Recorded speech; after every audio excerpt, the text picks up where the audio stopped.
with this trimmer. Welcome to part 2, ladies and gentlemen, children of all ages, hairstylists, barbers. It doesn't matter where you came from, ladies and gentlemen. What you are about now to watch and witness will be a disappearance of hair. That's right, this is hair magic. What we're going to be doing right now is we're going to be removing 20% of the hair. That's right, internally.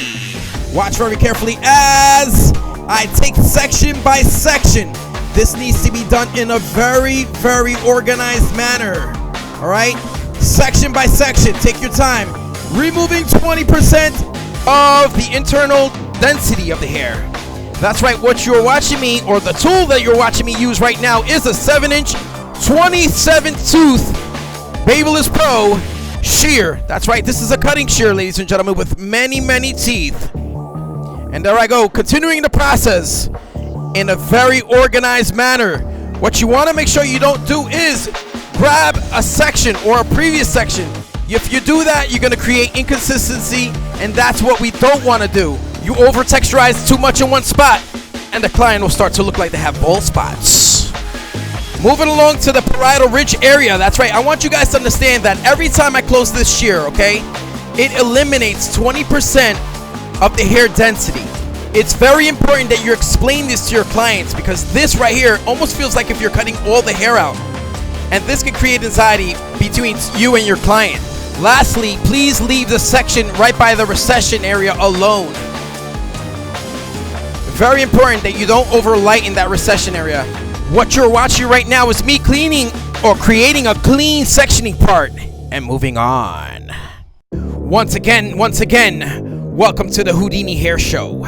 I hope you're enjoying yourself. What you just watched was me remove weight internally from the hair. Now you're gonna watch me remove length from the hair.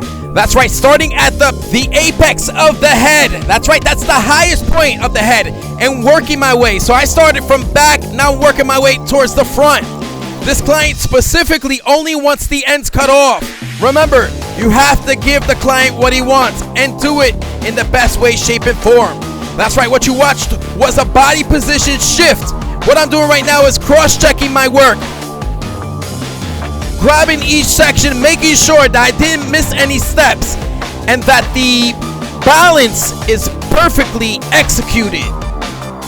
All right, what you're watching me is looking for my shortest point and my longest point. All right, what I'm trying to do right now is marry the sides. This is the parietal ridge area, and just really trying to remove any heavy corners that may be left behind. So I'm just looking to see where anything might be laying heavy. You shouldn't be cutting a lot of length here. It should be very minimal. But this right here is very crucial, especially when the hair starts to grow out. And so you need to actually angle this, okay, in a 45-degree angle to find where this weight is being held and where the length needs to be cut. Houdini, what kind of music is this? Sounds like the old school Charlie Chaplin music. I like it a lot. Well, I'm glad you like it. And that's right there, ladies and gentlemen, is an old school technique. This is something that has been used to cut hair for many, many years.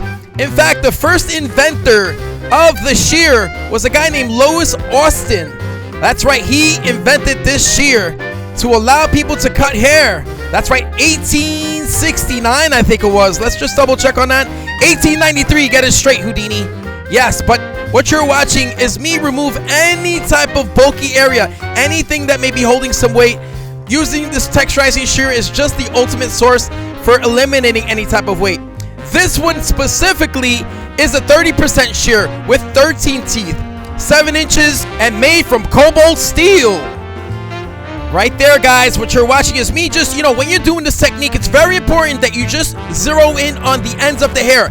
I'm not going internally on this, so don't get that mistaken, guys. I'm looking for anything that may be holding weight, anything that's bubbling out, and just working right on the tips, the ends. And that's what's going to give you that soft, flowy movement.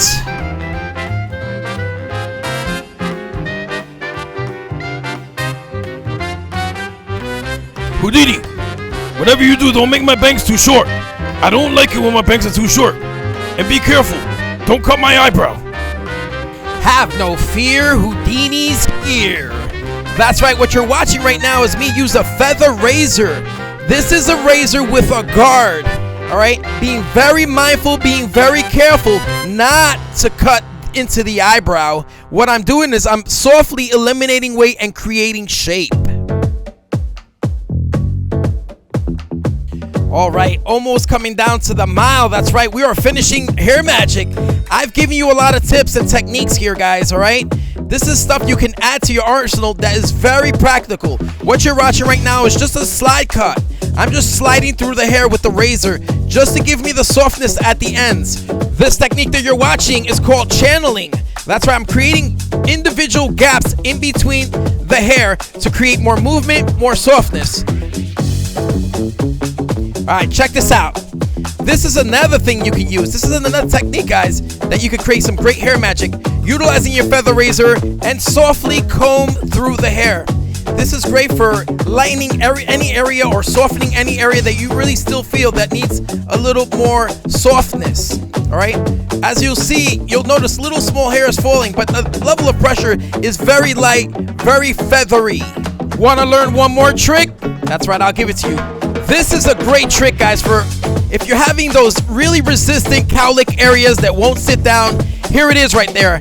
You're watching me with my Babyliss Pro Custom FX Clipper. What I'm doing is I'm working with the grain of the hair growth right on the ridge, guys. I'm softly running my number 4 guard right through the hair, being very mindful that I don't push too hard and just graze at the hair.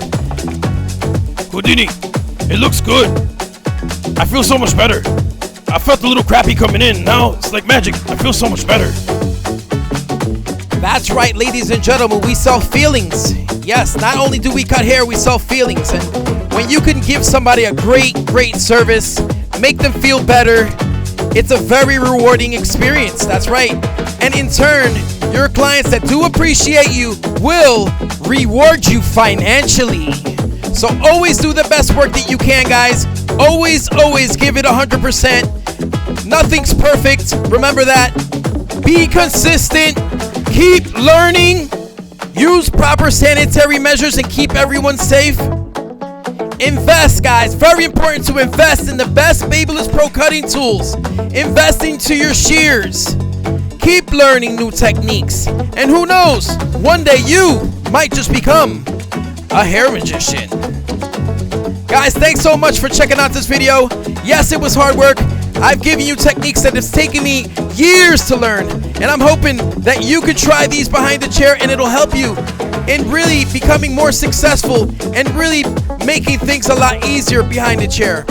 One last thing, practice makes improvement. That's right, it's gonna take some mistakes, but you learn from those mistakes and that's how you get better.